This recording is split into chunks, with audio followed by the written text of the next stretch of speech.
Alright, so in this video we will go through the internals of the Eagle DMP9. As you can see, I have disassembled it, and I must say it's not the simplest. It's definitely not a regular AR. Just due to the fact you are on the selector, you have these selector pieces that you have to go through. You also have this on the bolt catch that you have to disassemble to allow the gearbox to be removed. However, you don't have to remove the mag catch. That's a plus.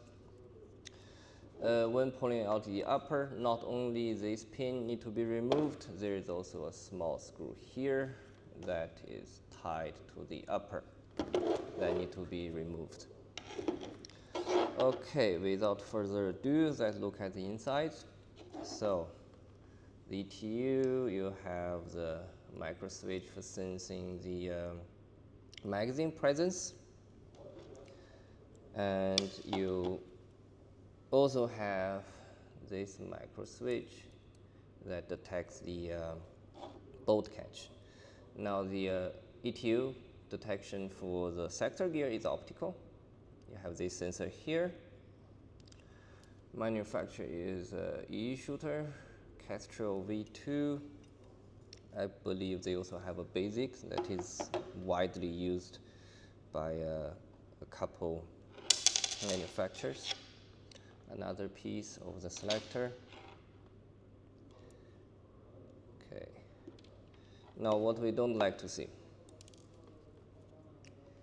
these gears. Very old design with the tappet ports fully forward, plus a huge delayer, which definitely limits the power output of this gun during higher RPMs. I can understand why they limit this thing to below 20. However, the presence of this and this tappet does allow you to feed relatively well, and I know manufacturers prefer a reliability over performance. Tappet design is very good. You have this curved section, which is when your tappet is fully pulled back. Then you have this sudden release as a kick to deal with mid-cap syndrome. So when the stack pressure is too high, you have a sudden kick for the BB to start dislocate, but then you have the remaining of it to decelerate the release for gradual chambering. I think for upgrade this, we can keep these. Back to the gears, they are sintered gears. You can see them in, nowadays I would say, Taiwan-made guns like VFC, they still use these. ICS, they still use these. Jinji, they moved to CNC gears on the higher end ones. A lot of Chinese-made guns, they actually ditch these.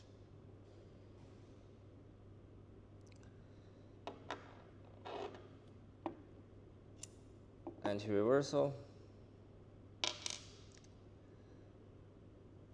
The bevel gear, also sintered. Yeah, all of these, won't spend too many time. They're all sintered gears, and they have one shim on each side, which means they are definitely not adjusted for shimming, but they do exist. The amount of oil is surprisingly little. There is nothing on the gearbox in the position of the gears. It is present on the piston rack, piston guide, but nothing on the gearbox. Same on this side. I think that's due to the ETU being optical, and they do not want to risk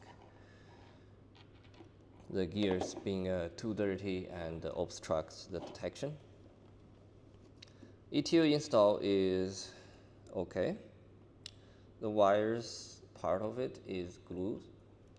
Gearbox is a very old design that doesn't give you a bypass for these two wires, but out of this, from this install, it is stuck down.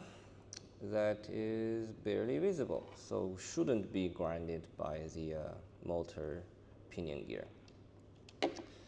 Standard 1 bushing for the bevel, which is always the fastest gear apart from the motor, and the others are both bushings.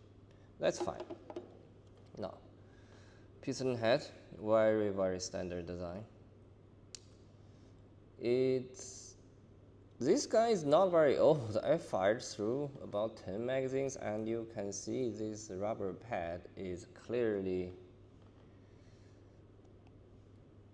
eaten away by the piston for whatever reason. It's not a very powerful gun, as we checked the other video. It's less than 1.3 joules. Plastic with the brass insert. Personally, I have no issue with these. I don't really prefer faux CNC ones over these. I think they take shock better than the aluminum one, and they don't eat the gearbox. Now let's the O-ring is the nozzle doesn't have O-ring, which is it's okay if the tolerance is good. I don't really see FPS difference when you have a really well-fitted non-O-ring nozzle compared to an O-ringed one. The 4 legs are nice touch. It gives you a more consistent or better BB depth placement while offering more airflow. Now, important is the wobble. Let's see. It's quite a bit. It's not a good one. This is definitely not how a good one is, but it's not the worst. This nozzle measures 21.3 to 21.4 millimeters. So you can replace it with an M4 nozzle. You can take one with the O-ring, check the fitment. You can also swap the entire unit out, but I would likely just change the nozzle. Cylinder, ported cylinder. Not a big fan, but since I do plan to upgrade this for DSG, so it doesn't really matter. Very thick and shiny stainless steel, so good cylinder. We won't be replacing this one. Piston. We are also saddened to see the piston is mostly polymer. The rack only goes to the last 3. It's better than the old ones that is only last one is metal, but this is definitely not holding up to modern standards. I have nothing against the piston head in particular. I like polymer piston heads, and I think majority of these fancy designs on the market are just gimmick. As long as you have a correct engagement depth, good air seal, doesn't wear out your cylinder, obviously, which is one of the reasons I like the polymer piston head. It doesn't scratch your cylinder or get scratched, as a lot of aluminum piston heads. Good aluminum piston heads needs 2 O-rings, one, the big one for the air seal, and a smaller one just to guide it to prevent contact with the cylinder with aluminum. Now, moving up next, standard trigger, nothing to write home about. As I said, this is compatible with most stuff V2, so you can just grab a fancy, flat, adjustable M4 trigger, put it in here. That'd be good. We plan to run DSG, helical, full steel rack piston, at least a better fitment nozzle. Then we take a spring that matches the power. This spring feels rather weak. I suspect this is M100. Guide is nice. It's a bearing guide. It's a QD gearbox. Very thick lugs. It's not the one with the flimsy locks. So it's a nice guide. I think it's a good gearbox.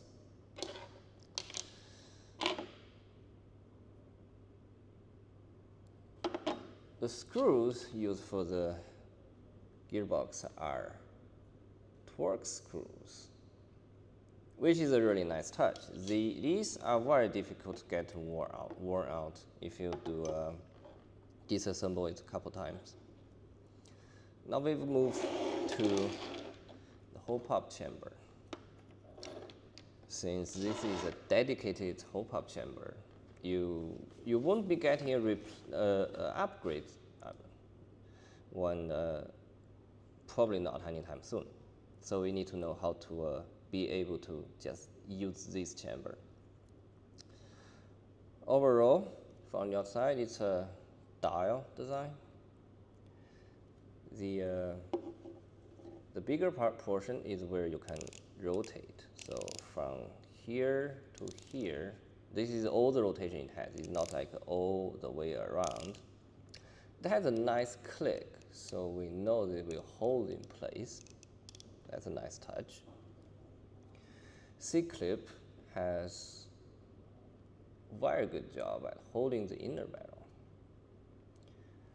I'm sure I can rotate it, but it limits the depth very well, which is good enough. You don't really have a stress applied to the torsion of it, but you want the barrel to be always in the same depth. Now let's take a look at the bucking. Oh yeah. Alright, so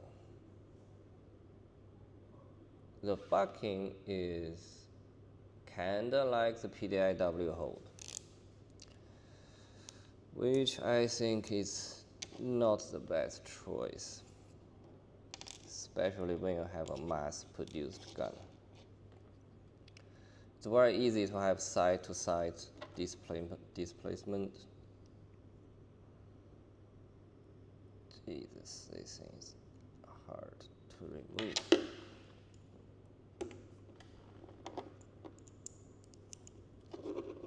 Most of the time, you have to remove the hole pop arm before you are able to pull out the barrel and bucking without damaging them.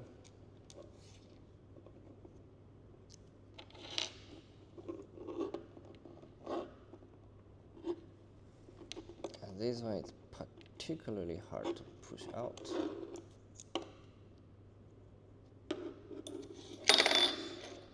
I would even say incredibly hard.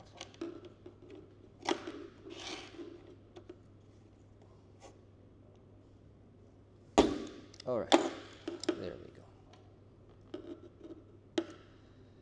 Now this arm can lift up.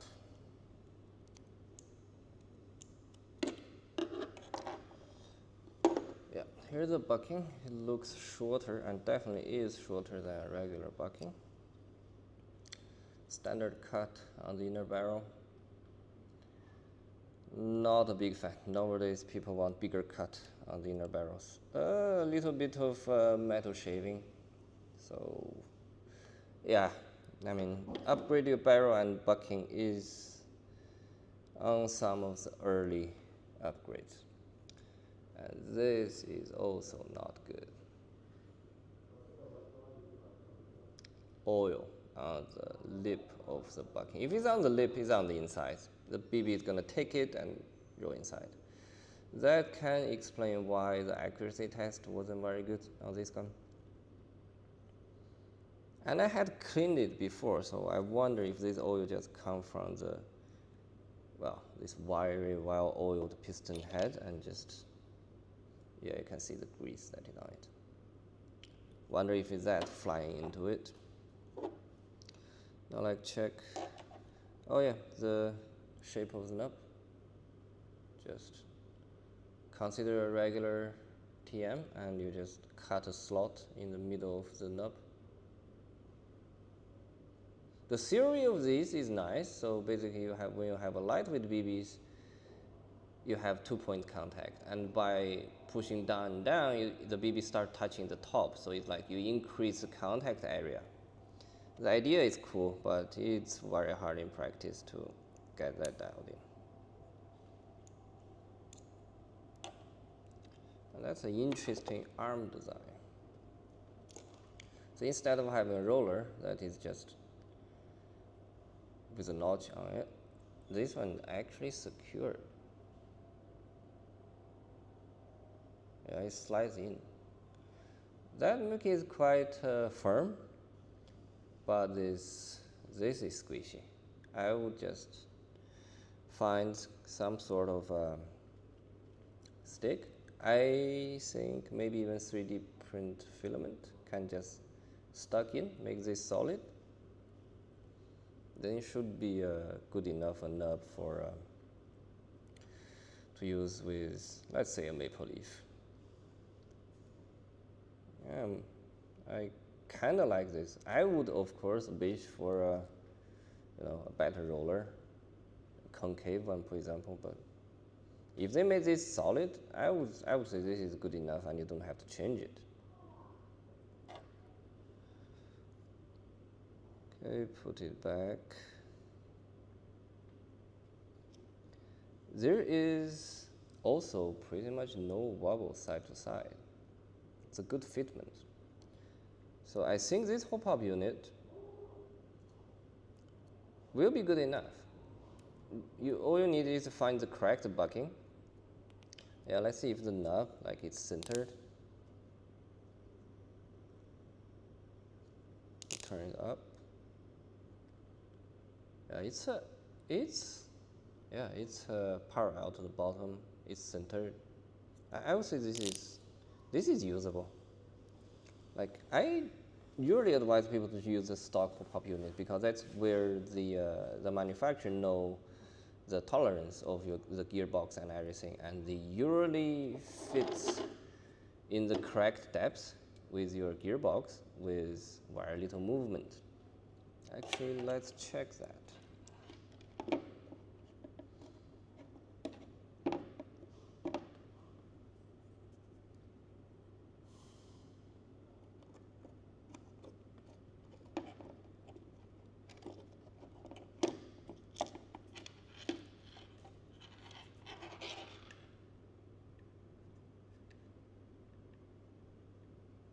That's not a lot of wobble once you clamp that down.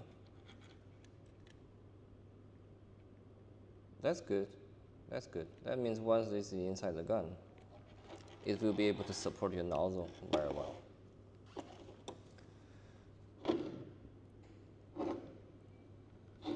Okay. Grip, nothing to say about it. Enough space, comfortable. The motor is not here, but it's a regular, really weak motor. Nothing to write home about. Definitely one thing to upgrade. I would say overall this gun, I would much rather ditch the Bluetooth function. Just give me some basic, pull the trigger to adjust program ETU and take that money. Give me just these. I can even live with a nozzle. It's really well supported here, it's smooth, and the hop-up is aligned by the gearbox, so it's not too much of an issue. Take that Bluetooth money, give me steel gears and a steel rack. Then you don't have to open this gun, and all you have to do is just pop open the grip, put in a better motor, and boom, you're done. That would be my only complaint about this, from my point of view. Disassemble this, as I said, not the easy thing to do, but do it once, cry it once, and then you're set. Then you still have a very versatile gun, short, compact, comfortable to view, all the modern features, foldable stock, M-lock, all that, blah blah. Bluetooth, well, you know what? Once you have it, if you also have the e-shooter tracers and more of their guns, yeah, it makes sense to have those things together. Okay, so that's pretty much it. Next video, we grab the gears, piston, a new motor, and we shim it properly and see how it performs.